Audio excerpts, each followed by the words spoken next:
Mu video ya msiku la lero tikhala tikuona za chitimu mbambande, timu ya madolo, timu ya anthu osamba, timu ya anthu andalama, Mighty Wanderers. Koma tiyeni tione history yake kuti Mighty Wanderers inatani zinatani, tikhala tikukuuzani msiku la lero. Chofunikira choyamba ndichoti muchite subscribe. Tiyeni tipite ndi video yathu.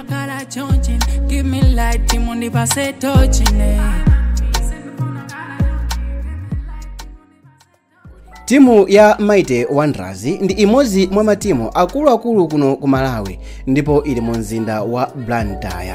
Timu iyi inayamba mchaka cha 1962 ndi gulu lina la anthu aku Portugal amene ankakhala ku Blantyre. Timu iyi ndi yakale kwambiri, ndipo oyambisa gululi anali osatira timu ina yotchedwa FC Porto imene inali timu ya kwawo komwe uko ku Portugal, ndipo iwowa anatenga kalala ya blue komanso yoyera kukhala jenze yawo, motengeranso ndi timu ya kumeneko ku Portugal yotchedwa Porto.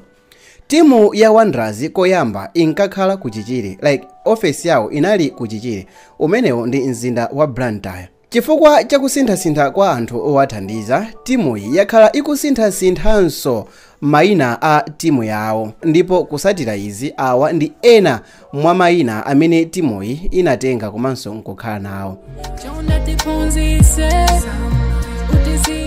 Iyoyi inakhalapo Limbe Leaf Wanderers, Telecom Wanderers, MTL Wanderers, B Forward Wanderers komanso Mukulu Wanderers.